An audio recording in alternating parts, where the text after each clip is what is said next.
Welcome to Cutting the Crap with Shap. I am so excited to be here with Greg O'Brien. Greg is a personal trainer and a certified physique pro.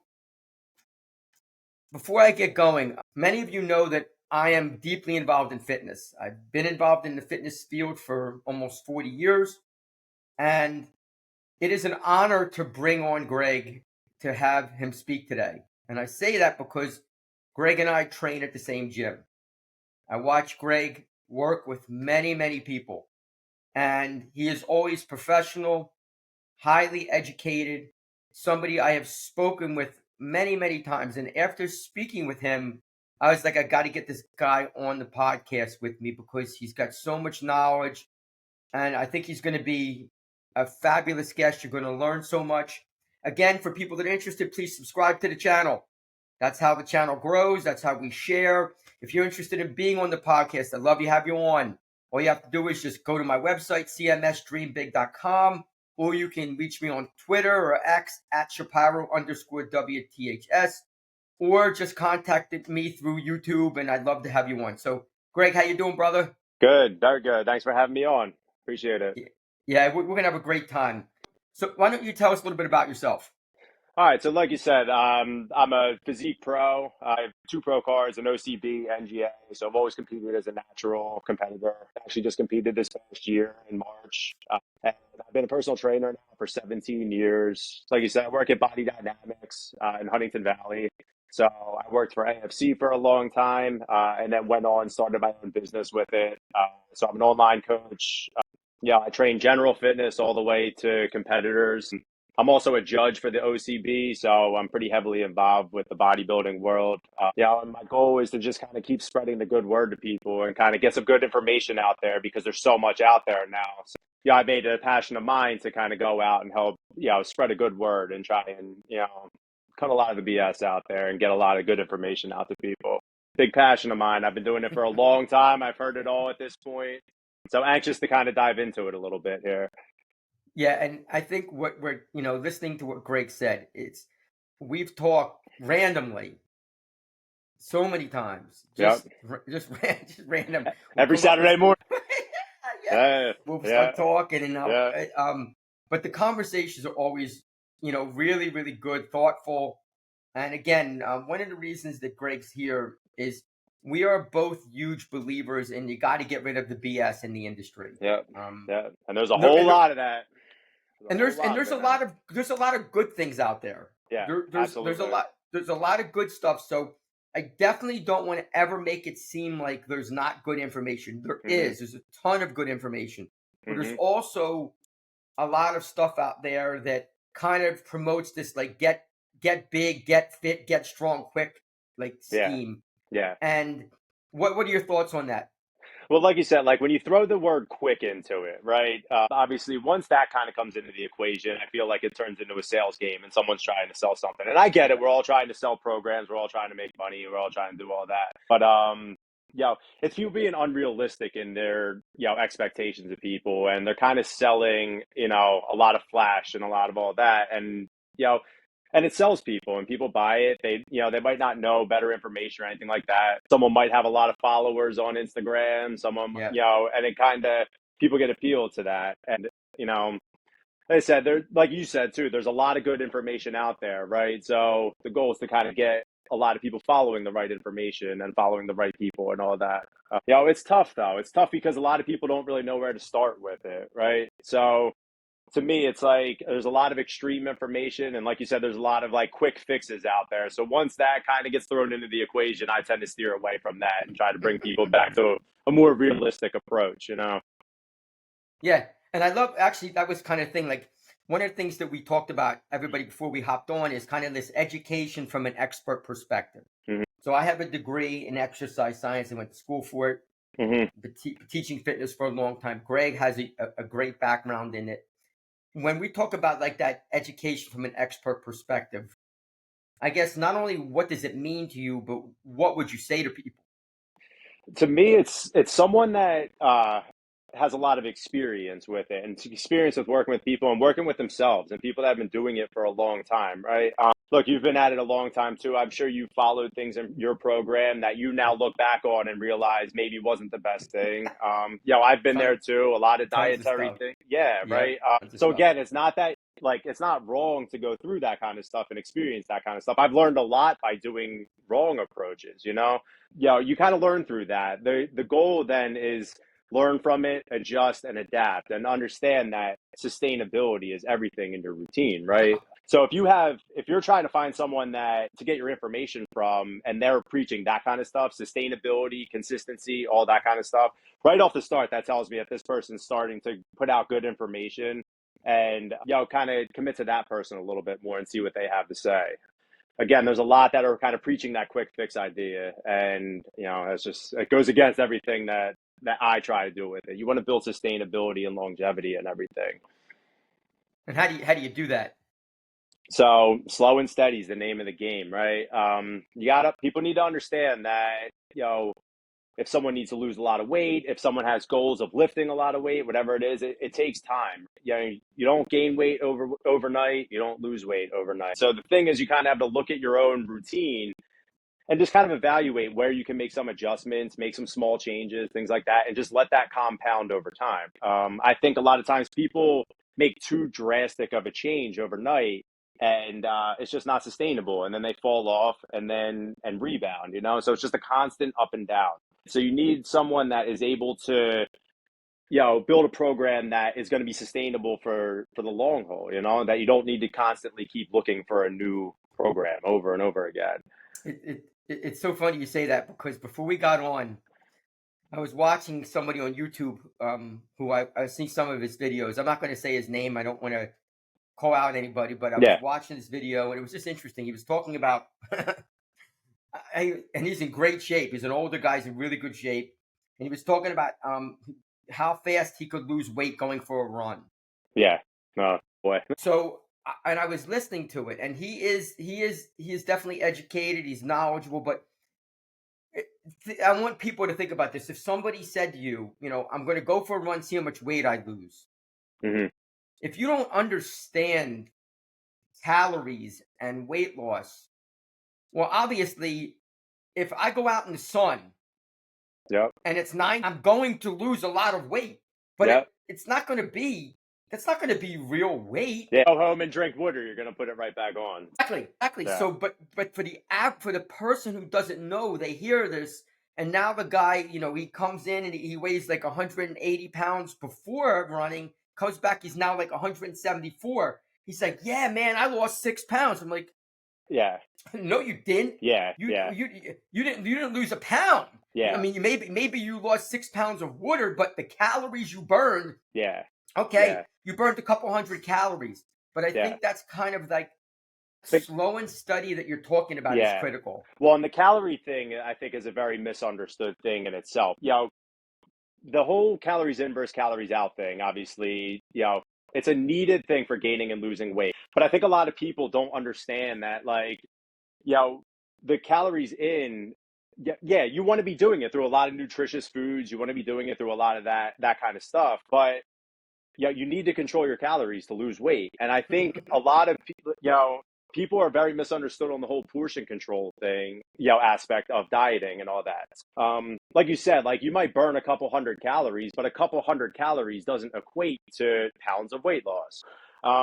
That's where you're kind of saying, and we talk about in the gym, we're looking at it as like a weekly average of everything. So if you go out and you lose 5 pounds on a run, you burn a couple hundred calories, but then if you weigh yourself tomorrow, it's going to be up again. So and then people get down on themselves, and it's just a constant roller coaster. So, yeah, the calorie thing's a very misunderstood thing. I mean, calories in versus calories out dictates whether you're gaining or losing weight. It's Just kind of it at the end of the day, right? Now, when I say that kind of stuff, sometimes people take it as I'm just telling you, eat whatever you want as long as you control your calories. And it's like, yeah, like it's not like, don't be so extreme with it. So I think that comes back to the extreme thing. I think a lot of people are just so all or nothing and so extreme one way or so extreme the other way. So if I say calories in versus calories out, is what decides whether you gain weight. It is, but it's not that I'm saying like don't eat nutritious things, don't eat fruits, don't eat vegetables. It's like let's be an adult about it and make good choices, but then also control how much we're eating too, you know? Well, yeah, I always say to people when people will ask me about weight loss, and I'll say to them, listen, so if I go out this morning and I have a donut Mhm, and I've eaten nothing, I have a donut, say the donut's 300 calories, mhm, okay? And 4 hours later, I have another donut. mhm. And 4 hours later, I have another donut. At the end of the day, I've had 900 calories. If that's all I eat, I'm going to lose weight. Yeah, exactly. You Yeah, might say, "Oh my God, Shap, how are you going to lose weight? You ate donuts." I'm like, "No, yeah, no, no. I had 3 donuts all day.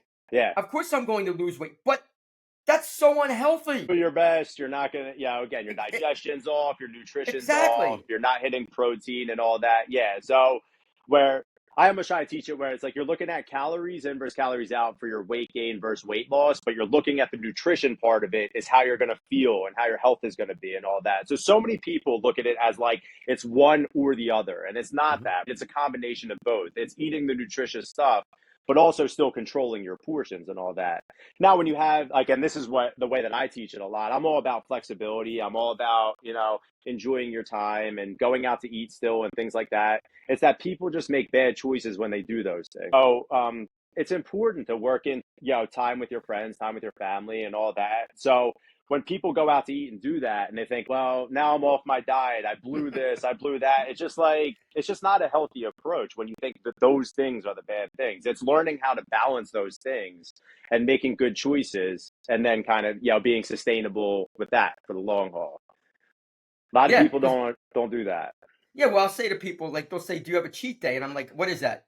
I hate that. I'll be Yeah, like, "What do you mean? What's a that cheat day?" whole that whole cheat conversation, man, we can make a whole thing about that. I think They'll it's one of the say, worst things in the industry. they'll say to me like, "Do you have a cheat day?" And I'm like, "What do you mean?" And I'm like, they'll explain it to me. I'm like, "I know what a cheat day is. I know what it Yeah, is. like But yeah, what do you like?" So, and I'll say to them, I'm like, "Listen, if I want to go out and have a slice of pizza or two slices of pizza, hmm that doesn't mean I'm cheating. It just means I'm having a couple slices of pizza. exactly. The Yep, difference is exactly that right. if every day I'm having pizza, I'm not cheating. That's just how I eat. Yeah, So people have to understand, and this will be the same thing with kind of the fitness journey, is I I know you are a healthy eater. hmm I know it. I know your physique. I see how healthy you are. You are a healthy eater. hmm I am a healthy eater. The thing is that when people talk about weight loss or weight gain, it is not easy to gain a lot of weight if you're eating really healthy.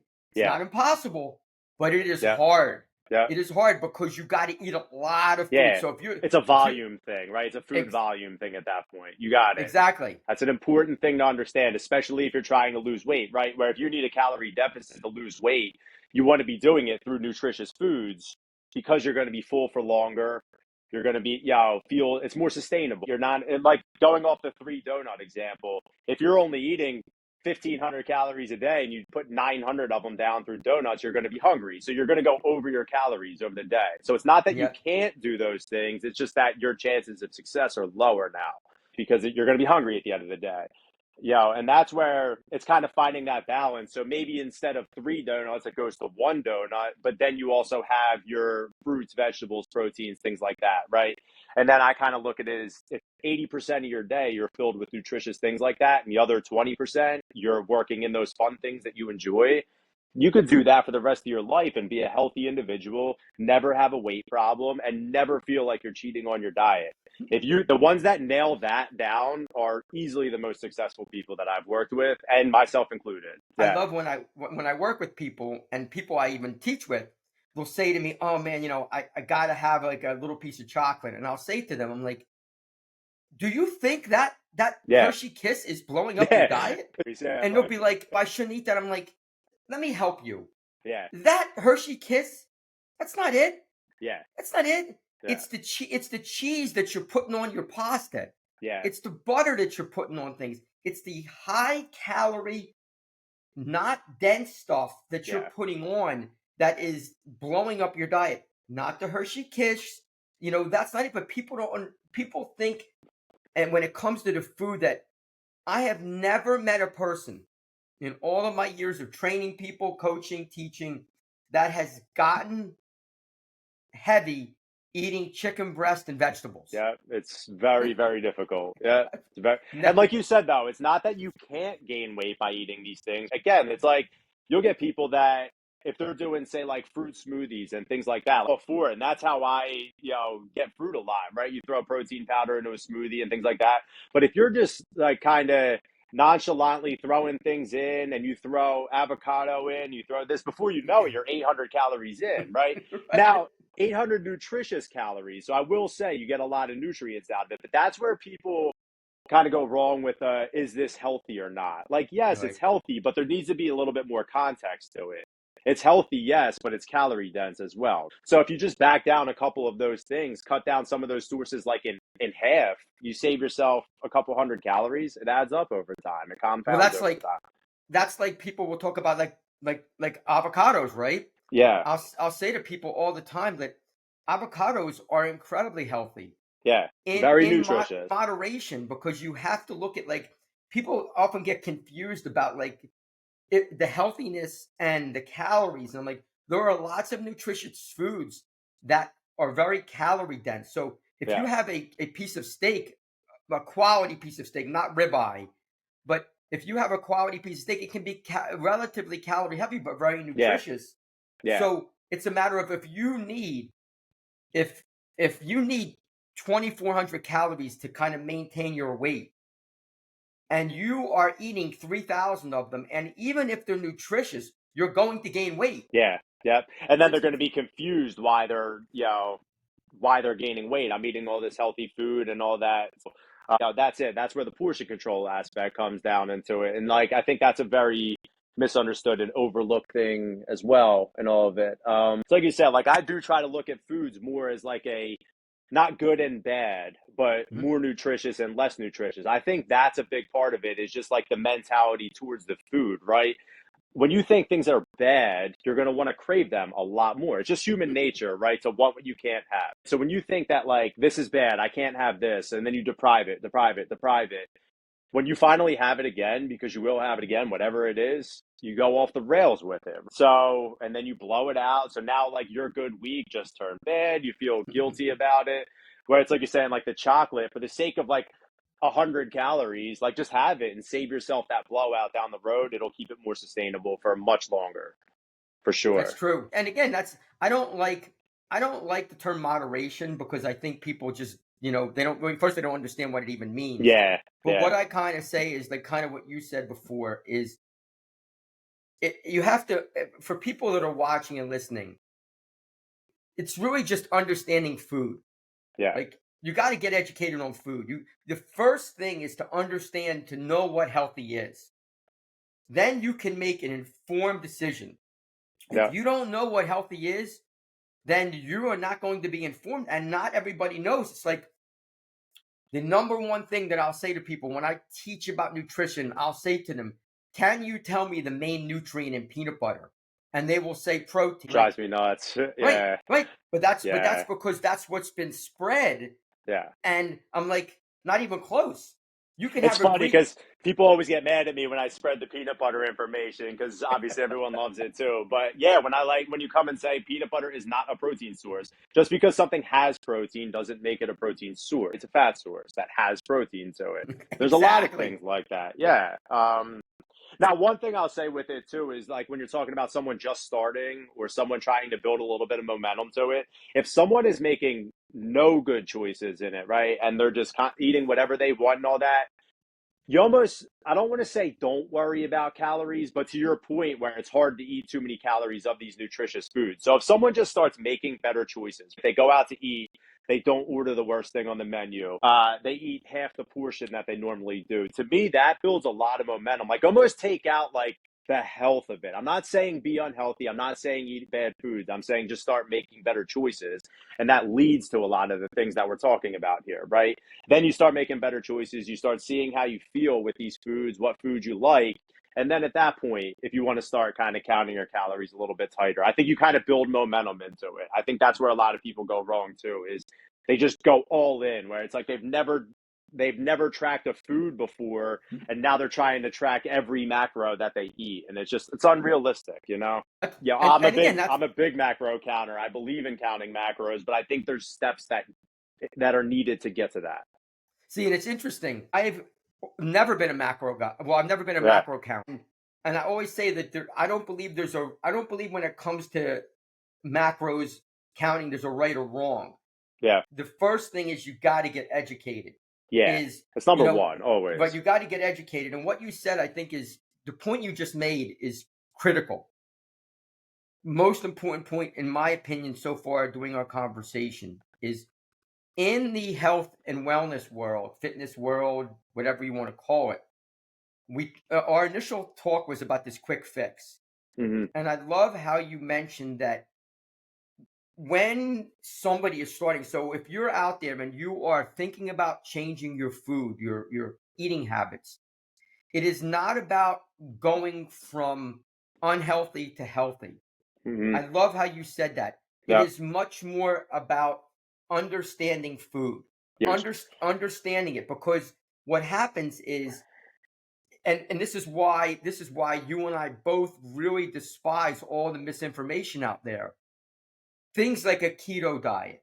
Don't get me started. Go ahead. But to be Yeah, fair, go ahead. for anybody listening, a keto diet will work. It will work, and the reason it will work is if you're eliminating a certain energy source of carbohydrates, which tend to be rather calorie Yeah, heavy. yeah, But that's a diet. It's not a lifestyle. It yeah, is not how you are going to be able to live. You can do it for sure. Important to kind of do what you said is that, and Greg, I love that you said it.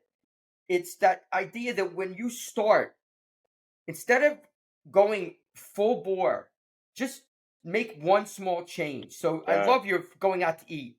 If you go out to eat and you normally get a cheeseburger with fries, don't get the fries. yeah. Like a Or small change. Yeah, yeah, that's and yeah, again, that's not how people think because they believe and they've been told that it's this all or nothing approach. yeah. That This. one of the things that I ask people when I first start training a client or meeting with somebody, I'll ask them their goals and I'll say to them, how many days a week are you consistently going to train? And they'll say like five. Yeah, And I'll be like, okay, well, hold on. I got you. That sounds great. Let me ask you, how many days are you training now? Well, I'm not training at all. yeah, I said, okay, so you're not training at all, but you're telling me and you're telling yourself that you're automatically going to go to five. yeah, And they're like, well, no, maybe three. yeah. Well, no. Well, okay. Well, what is it? It's a Well, you setup for did. failure right from the beginning, right there. That's it. Like, yeah, it's Exactly. unrealistic. It's unrealistic. Yeah.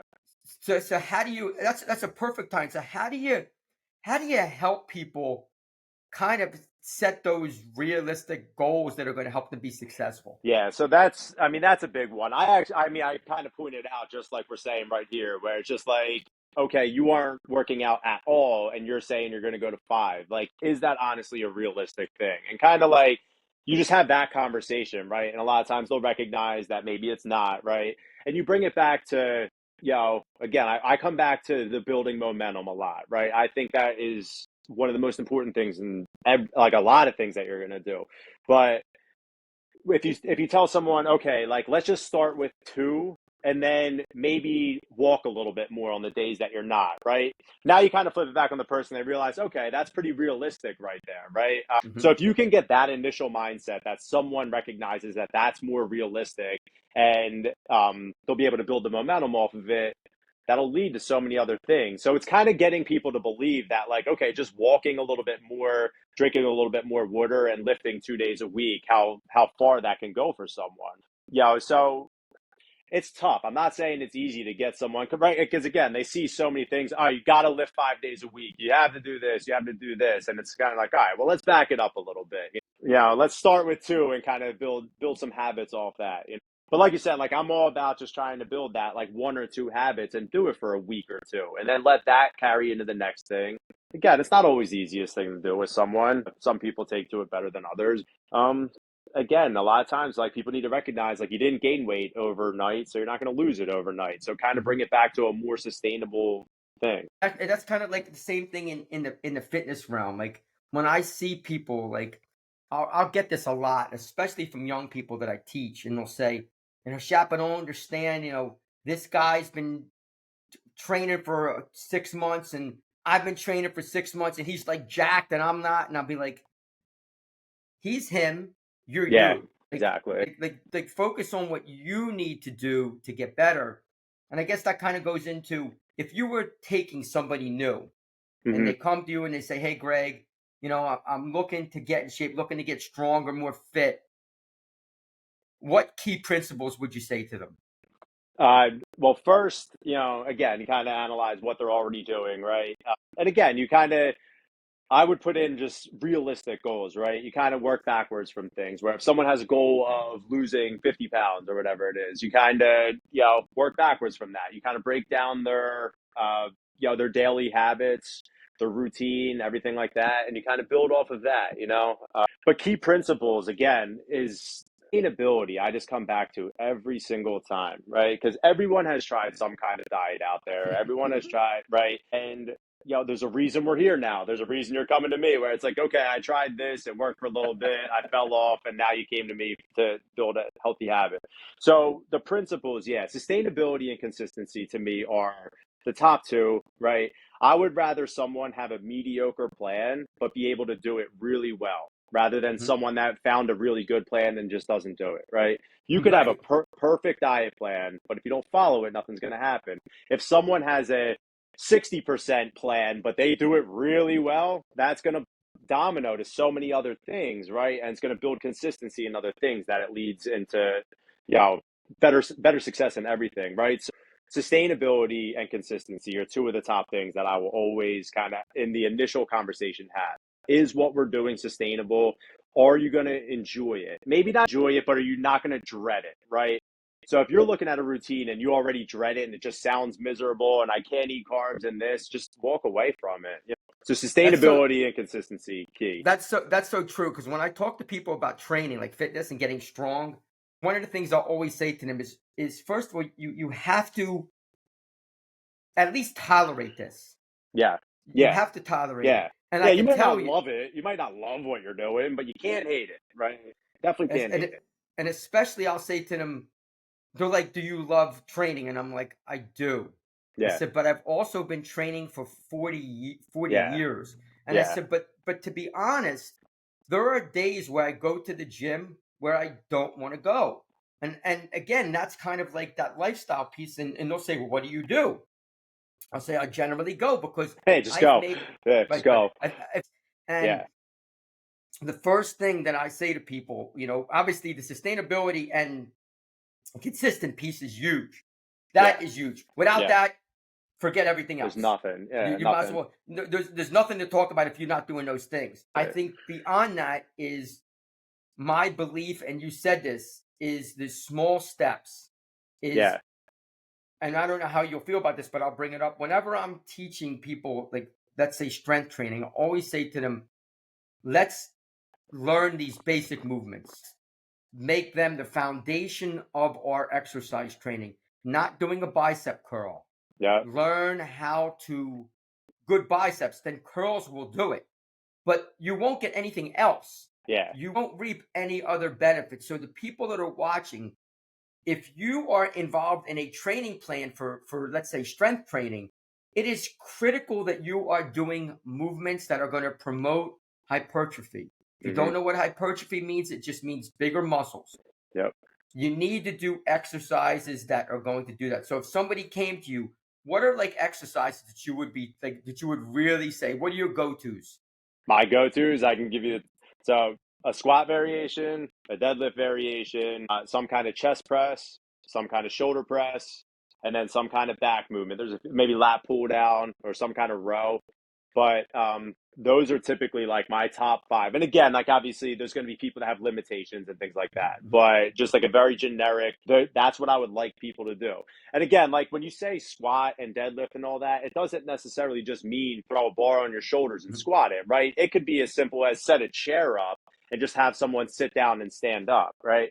So a lot of times when someone comes to me, that's the first thing I'll do. I'll set up something that, whether it's Right. like a box squat or something, just show me how you sit down and stand up. Because like you say, it's a foundation to everything, right? You look at posture, you look at all that. But if someone can squat well and someone can deadlift well, I mean, they're in good shape on pretty much every other movement that you do. It's Mhm. unbelievable, but it's just that tells you so much about everything else that they're doing. Oh, I usually they're my top two nailed down, squat, deadlift. I probably say deadlift number one personally, but yeah, some kind of overhead push pull, Mhm. some kind of push pull from the chest, right? Obviously a row and a chest press, a squat and a deadlift. If you do that, I'm good. I'm good. Like outside of that, yeah, you can curl your life away after. If as long as you do the, yeah, like as long as you do those, I'm good. And that's what I kind of say to people all the time is like, and actually, it's so funny. So people listening and watching, like, it's not like 5 minutes before I asked Greg this question. It's the things that he just said. If somebody said to me, "Shap, hey, you got like 6 movements. What are they?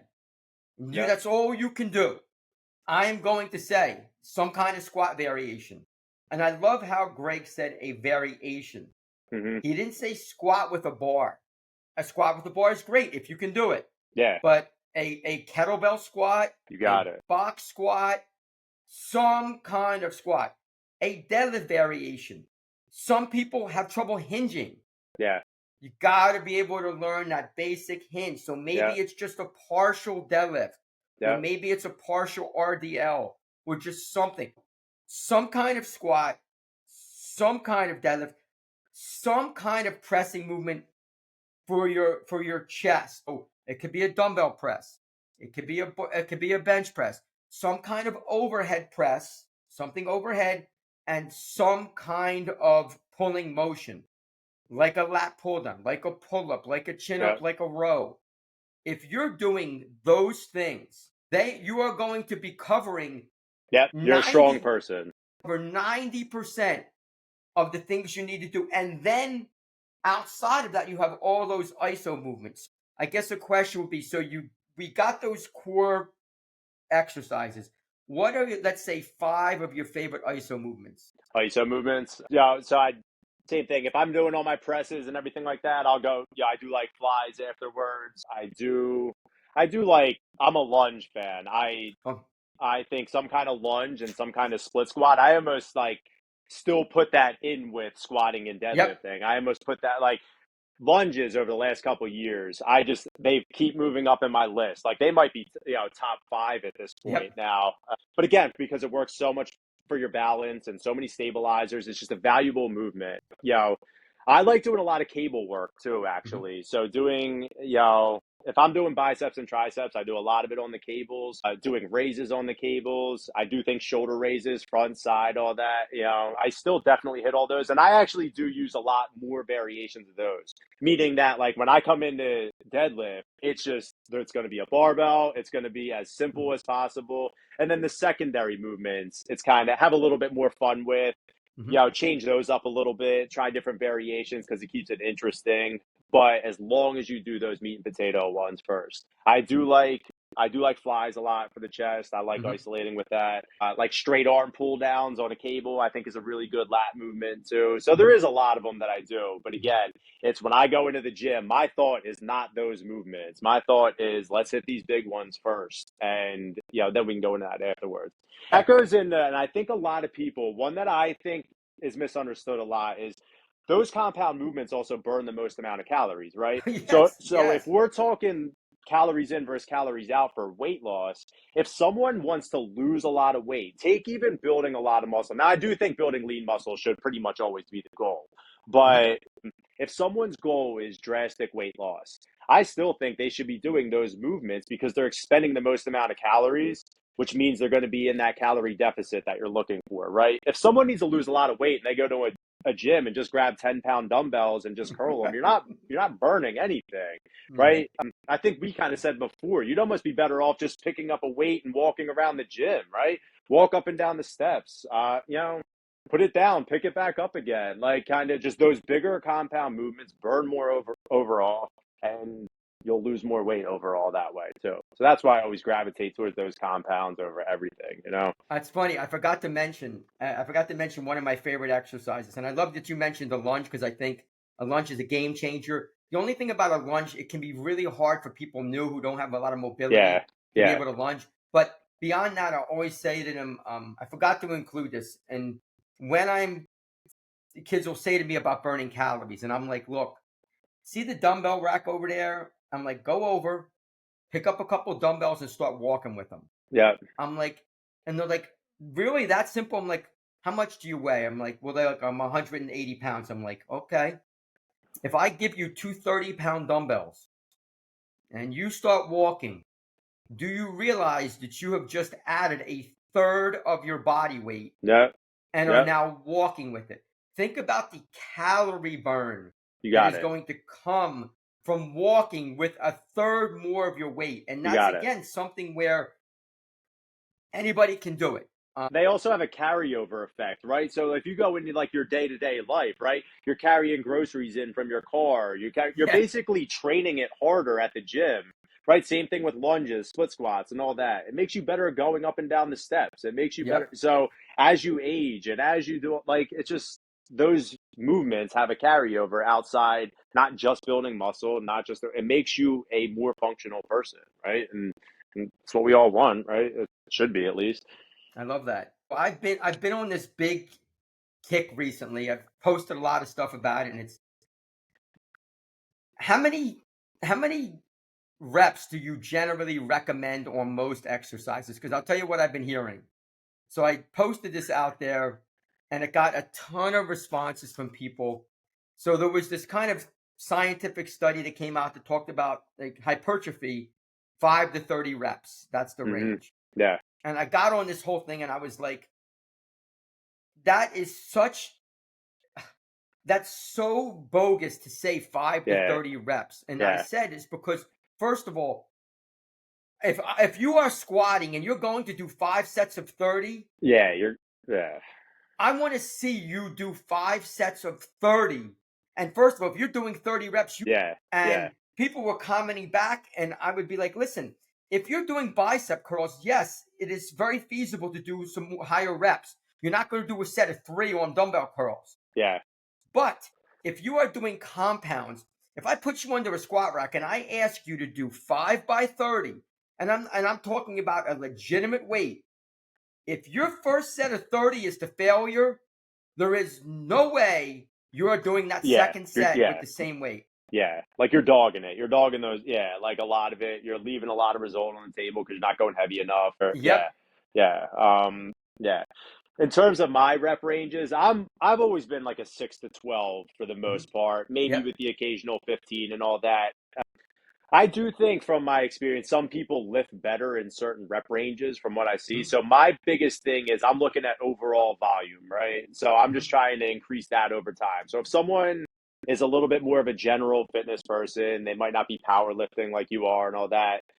Yeah, they might be better in a 10 to 12 range. It's like a mental thing. It doesn't Yeah. feel like it's bone crushing. It doesn't feel like it's overbearing, right? But if you do something 10 times this week and then next week you do the same thing but add 5 pounds to it, you made progress on it, right? So I do think the most bang for the buck is personally the 6 to 12 range. Look, and I've power lifted. I've done plenty sets of threes, fives, all Yep. that kind of like again, I kind of look at the total volume of it, right? So if someone's doing 3 sets of 8, if someone's doing 4 sets of 6, if someone's like, it's all still around the same rep range, right?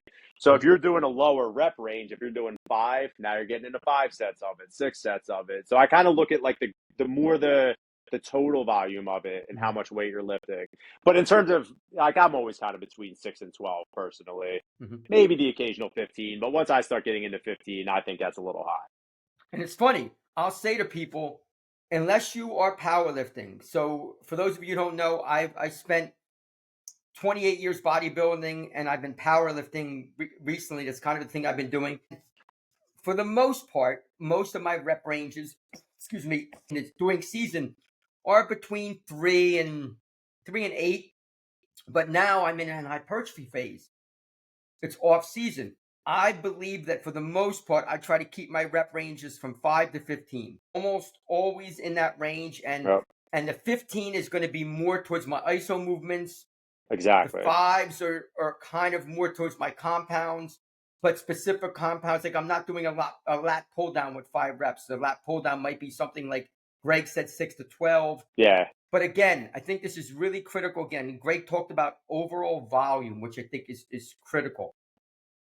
If somebody said to me, and I want to hear what your feedback is on this, my sense of when I tell people how to get stronger, I say to them, I want you to start, and I want you to find a weight that you can do comfortably 5 times, and do 5 sets of 5. And you got to get all 5 sets of 5. Hmm. So if you're benching, and let's say it's 100 pounds, and you do the first set of 5, so everybody stay with me because it might be a little technical. If it is, I apologize. If you do your first set of 5 and you barely get it, you barely get that fifth. The problem is you're not going to be able to do the next 4 sets with that weight. Got it. You're going to Yeah. have to go down. So what I like to say to people, whether it's 5x5, 5x8, 5x10, which can be a little tricky, the volume's pretty high. Yeah, it's high. Yeah. But whatever it is, a great guide is if you do 5x5 but 100 pounds and you get all 5 sets of 5, and on the last set you get that 5 and it's a little challenging, the next time you come into the gym, you can go up 5 pounds because you got all 5 sets of 5. Hmm. And that is one of the best ways to kind of track your progress, Yeah. is instead of going all out on the first set or second set and then having to drop weight. What's your thoughts? So I do a similar program. I do it with sets of 8 instead of sets of Mhm. 5, Yep. right? And I think the idea of my doing 8 is same thing. Like 5 starts to feel a little bit heavy, Yep. and so it's a little bit of a heavier set. So again, as someone that might be a more experienced lifter, I might go with 5. Whereas Yep. someone that isn't, I maybe start with 8, right? Yep. And same thing, just use it as like an 8 rep max protocol, right? So I just want to see what you can do 8 times, right? And Mhm. again, so say it's 100 pounds. What I might do to start is back it off a couple pounds and Yep. start at 90 pounds instead of 100 pounds, right? Yep. But have them do 3 sets of 8 on that, right? Yep. Then the next week, make that 95 pounds, right? By Mhm. the third week, you do it 100 pounds. So it's like now you're working in the weight that you already know that you can do because you've done it, but you built that momentum off of it. And now you're getting used to adding that 5 pounds every week. So yeah, it's a very similar protocol as what Mhm. you're doing. The goal being that you're just trying to build momentum and volume over like week after week, you know? And So a new lifter can do that pretty quickly. yeah. That's the thing. The longer that you lift, you got to get a little bit more technical with it. But someone that just is just starting, they'll see strength gains for a while consistently. Like it's Yeah, a that's little a bit like my coach always says, like it's a little bit more linear that way. You know what I mean? When someone's just starting out, where it's like you're just trying to add weight over time to it that way. Yeah. it's funny you say that because I'll say to people, I have been training my whole life. So at my age, at 58, if I can put 5 pounds on my bench press, I am jumping for Yeah, joy. ecstatic. If my squat goes up 10 pounds, I am ecstatic. For somebody new, you really, this is why what we're talking about is critical, is if you give yourself some leeway and start with a little bit lighter weight, first of all, you're going to be able to master your technique. We didn't even talk about that yet. Yeah. It is incredibly hard to master your technique if you're going super heavy, because your central nervous system, your muscular system is going to be off, your balance. When you are new, your strength is going to be linear, and it's going to be linear quick. And Yeah. of course, then it's going to kind of plateau. And that's where it's really critical to kind of have a plan that makes sense to Yeah. you. Instead of just doing, like, you can't do 3x8 or 5x5 forever. There Mm, has to be some other rep ranges mixed in. It kind of goes back to my yeah. 5x30, where I was saying, like, when somebody says you can get the same thing out of both, I would be like, I'd call BS on that. Because, so in other words, I guess 31 doesn't work. Yeah. 30 works, but 31 Yeah, doesn't. yeah, And yeah. I always love that. and Yeah, 5 works, but 4 doesn't. yeah, That makes no sense. Just anybody watching, think common sense wise. yeah, Why 5 by 30? yeah. Why not 6 by 29? Yeah, I Like, always make that joke too, like, "Oh, we're gonna be doing sets of 9 today," you know, because it is funny because it's like everyone's always doing 8, 10, this, that. Yeah, it's just like, okay, why are we not doing 9? Why are we not doing 11? Why are we not doing like it's such a simple numbers game. I think that's what, a lot of it really is. A lot of the lifting weights is, a lot of the calorie counting is. It's all simple numbers. So, I'm a big numbers guy, right? yep, So so am same I. thing, right? Like, yeah, and like you've done a lot of powerlifting, bodybuilding. Like powerlifting really just comes down to numbers. Yes, there's a lot of Yep. work behind it. There's a lot of other aspects, but the progress of it, right? So, like back to the programming thing, if I have someone start with 3 sets of 8 and they built that momentum, I might move them to sets of 6, but add a fourth set to it. So now it's Yep. like they're doing the same amount of total reps, 24 total reps, but the sixes might be 10 pounds heavier than what they were doing. So now you're doing the same amount of reps, but now you're doing it with an extra 10 pounds. You added volume, just like that. And that's the volume. Volume goes up, you build muscle over time. That's That just, kind of goes back to my thing with the 30 reps is to say, yes, the weight you're doing is light, but like if you did 30-pound dumbbells for 30 reps, you did 900 pounds. yeah, 900. So that means that you would have to do 90 pounds for 10 reps to get the same overall pound. I said yeah. they're not even close to being equated the same. So maybe just kind of change their split around a little bit. Maybe break it down a little bit different where instead of a 3-day split, go into a 4-day split. Mhm. So I kind of see like where they're plateauing, and then you can almost like prioritize that a little bit more, prioritize Mhm. it a little bit different. Or if it's just a weight thing that you've been adding weight over time, I might work them down, to a lower rep range and then start over with that 8 rep max thing, but figure out what their new 8 rep max is now. And you kind Yes. of like you almost run through the program again, but now you're doing it 5 pounds heavier. So if someone plateaus, again, I always look at plateaus like you need to be doing the same thing for a while because you know how it is. It's like you'll hit weeks, you'll hit 1 week, 2 week where you feel like you're not progressing, where you're doing Yep. all that. Like there is a level that is just part of lifting weights and doing all of it. But if someone's starting to go into a couple weeks, go into a month, and they're plateauing, yeah, I might sit down and look at it, maybe restructure their program a little bit because sometimes that'll just fire someone up too. It's Mhm. just like, all right, it's something different, it's something, and they go in with a new energy, and that might break through a plateau there. Like, yeah, there's a lot of things. I might look at their diet. If someone is actually tracking their diet, maybe you bring a few more calories into them, but then try to Mhm. add 5 pounds to everything. So I always come back to those simple numbers there where maybe it's just changing your rep schemes around a little bit. You know, Sometimes maybe I'll do, if someone's lifting heavy for a while, maybe I'll throw in like a back off set where I back the Mhm. weight down a little bit and just have them take it to failure and see what a true failure is. Mhm. There's a lot of things. Maybe someone that just wasn't pushing themselves hard enough. So you're kind of trying to find that new level for them. But typically that's what I'll do first is just kind of like evaluate their program and maybe throw them a couple new variations, a couple Mhm. new movements, and just kind of like, switch it up a little bit on them there. And a lot of times that'll push someone through because now they're just doing something new and it kind of gives them a new energy to push through. Yeah, I do that a lot. I'll kind of have people on something like I'll say to people like, listen, if you're doing this like rep range, let's say you're doing like 4 by 6. I don't want you doing that for more than 4 to 5 weeks. Yeah. After about 4 to 5 weeks, if we want to do some kind of max test for 6 to see where you're at, it sounds great. But then we're changing our rep scheme. Yeah. You don't Yeah. want to keep doing the same thing. I love that kind of tiered approach where everything Yeah. kind of staggers off of each other. Yeah. One thing I'll say with that though too is I also do think people change their programs a little too much, Yes. right? Yep. I think it's a big thing that people think they need to confuse their body every time. They need to trick their body. That messes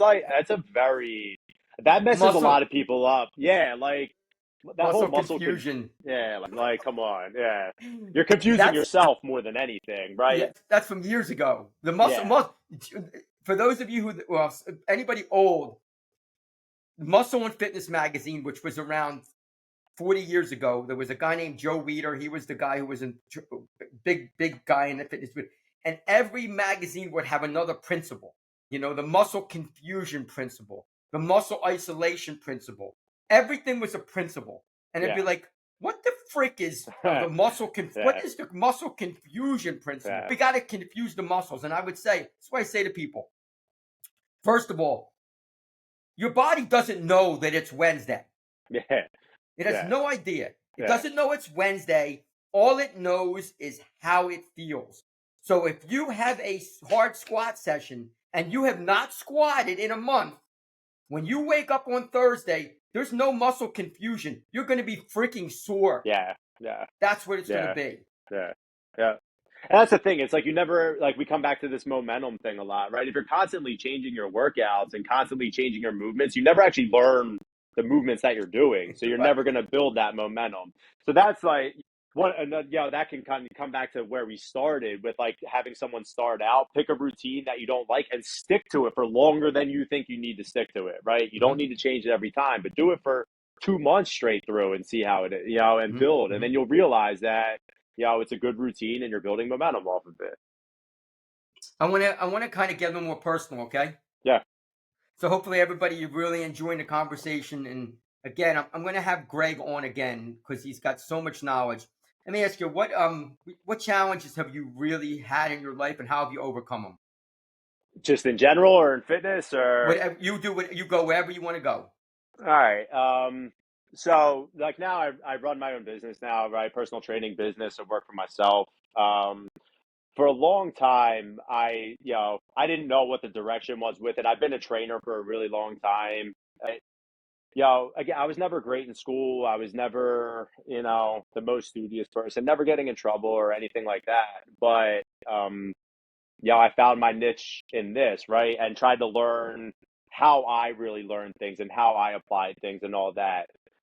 I kind of just recognize that there's so much outside noise and there's so many different opinions and everyone's going to judge you and everything's like that. Like you kind of have to distract from all that, right? And just focus on what's in front of you, right? And for a long time I think I struggled with that. And when I recognized kind of how to stick to my own course and stick to my own goals and stick to that and kind of distract from all that. It really started to put things into place and really, I just trusted what I was doing and trusted, the momentum that I was building and what my intentions were and what I wanted to do to it. So for a long time, I think like it was hard to get your voice heard, right? And now I got better at kind of getting my voice out there and doing all that, and it's really built a lot of great things for me. So that's a big one for me. That for not being like a good student or anything like that, to being able to build a successful business, like again, there's a lot of ups and downs. You got to go with it. You got to recognize that not every day is going to be good and not every day is going to be bad. You just got to take it all with it and understand what these principles are going into each day and continue to just build on it. You know, it gets addicting though. And that's the thing when you kind of start to you see that momentum building and you see people start believing in you and you start doing all that, it gets addicting and you want to keep going with it, right? And then that's how you know that you found your niche then at that point. So for a while for me, one of the struggles was finding that niche and how I was actually going to get this out to everyone. But you got to do it every single day. It's the same thing with fitness. It's the same thing on days that you don't want to do it, on days, when I kind of accepted that, that's when things really started to change. It's just like you got to do it for yourself. Perfect. So? Tell me, what are things that you're most proud of? Yeah, we have a healthy family now. That's important. The healthy business. I feel like I'm helping a lot of people. I have a lot of people reach out, and to see it all kind of come together is it's a proud moment. Where like going through a lot of times that I struggled in school and struggled and all that. So now that I see people believe in my vision and people believe in what I'm doing, and the fact that I'm able to help support a family and do all that, it kind of all ties together. It makes those 10, 15 years of just, waking up early, putting in the long days, everything. It does. It feels good. I like it. Uh, So before I have you have a closing message. If somebody wanted to reach out to you for help or advice or questions or just to kind of talk to you, what's the best way to get in contact with you? I mean, they could send me an email. They through Instagram, Greg O'Brien Fitness, G O'Brien Fitness at gmail.com. Reach out to me on Facebook. just Greg O'Brien on that. Yeah, I do most of it through social media and all that. I have an online platform that I can add people to if they ever need help. But yeah, I would say go through Instagram, Facebook, or gobrianfitness@gmail.com. And they can just reach out with any questions there. Cool. And I'm going to have everybody, I'm going to have Greg's information it'll be at the end of the video. There'll be his information, his contact information if you want to reach out to him. And I would highly encourage you do that because he really has a wealth of knowledge. And this is coming from somebody who's a trainer. I'm promoting somebody who else is a trainer because I have a great deal of respect for his knowledge and his wisdom. So I think it's not about one person. It's about just trying to make the world a Yeah. better place. Yeah. And that And kind of that's goes where you back. add a lot of value. That's an important thing. That's another one. Again, that's a whole different conversation. That's an important thing that I really try to do. Don't be afraid to put information out there. Don't be afraid to give out free information, right? You'll get that back so much more than you realize. A lot of people don't do that. And there needs to be a lot more of that. So I respect what you're doing with that. Of course. And I mean, that's something like we both love wellness. Yeah. And I will have people say to me all the time, like, "My God, why are you putting this out there?" And I'll be like, "It's not costing me anything Yeah. to put out stuff that I think is going to help people." And again, like obviously, if I end up monetizing it, that's great. That's a bonus, but that's not the ultimate goal. The goal is to just basically be able to help people. And Yeah. do you mind if I kind of read a little bit of your closing message and you can No, go chime ahead. in? Yeah. So Greg had kind of a closing message where it really kind of touched me. And his closing message was, you know, for people have bettering your job, bettering your family, bettering your friends, leaving everyone better than where they started, Mhm. which I love that. You want to just quickly? Yeah, absolutely. Yeah. I mean, again, like it kind of comes back to with me trying to find my direction, find my way, and all that. I mean, fitness and health and wellness and all that is what created that for me, right? So it's almost trying to be like a respect thing that I want to give back to that because it created opportunity for me too. So I want to make sure that the right message is getting across, right? That I'm leaving the fitness world better than I started with it. And when you talk about the proud thing and all that, I feel like I'm doing that at this point now and built a lot of momentum in that. So to me, it's important, like the things that give you opportunity, make sure that you're doing your part to better that too.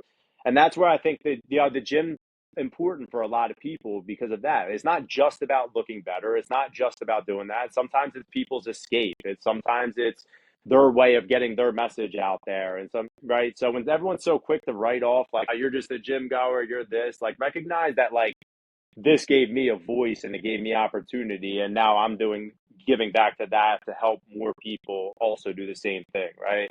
So when I see people find their direction through that, I mean that's an amazing thing. Like you said, it's like it's not just about monetizing it. It's great when you can, but doing all these kinds of things is what's going to monetize it, right? And I think people kind of have that backwards. They I just love focus that. on the yeah, they just focus on the money of it. Don't do that. Focus on bettering people, and you'll get the return on that. Ooh, I'm going to make a little note. Focus on bettering people. I love that. Yeah, yeah. In anything you do, right? We're just using that in the fitness world right now, but that should be true of anything that you're doing. Yes, I agree. Well, I mean, as a Yeah, teacher, I always say that the goal is really to make the world a better place. yeah, yeah, In any ways, like people that are watching our video. I mean, we've talked about a lot of stuff. yeah, Like we've talked about like the training piece. We've talked a lot about food and nutrition, but we've also talked about habits. Like yeah. how do you create those habits? And that is all about just being a better person, a more healthy person, and to realize that it is never just a one size fits all approach. It's going to No, vary from no, person to person. you got it. Anything else? Anything else you want to close with? Are we good? No, we're good. Yeah, just I just want people to make sure that they're finding the right information and they're doing things that are sustainable and they're again like you said, just focus on bettering yourself, bettering the people around you, and I guarantee all those better habits are going to fall into place with all of that. Love it. Everybody, first of all, Greg, thank you so much, bud. Thank you for having me. I Uh, appreciate it. Really, Great talk. We'll have everybody, to do it again. again. Yeah, we are definitely. Sure. Stay on when we're done, okay? Okay. Everybody, again, please consider subscribing to my Spotify, Cutting the Crap with Shap, on YouTube as well. That's how we grow the channel. If you'd like to be on the podcast in any topic, it doesn't have to be fitness, it can be educational, anything that you think is interesting, it's going to make the world a better place. Please get in touch with me through my YouTube channel, my website, Instagram, Facebook, all that stuff will be up there. As I always say, we always kind of close with a little bit of a message. And when I originally started this, I was coming up with the message myself, and I no longer am doing that. Now I'm coming up with the message from other people. And Greg has the message, and here it is. Very quickly, everybody, thank you again. The message is focusing on better people. Thank you again, Greg. Thank Everybody, you. Thank you, I guys. appreciate you Appreciate guys it. and girls. Have a great day. We'll talk to you soon. Thanks a lot.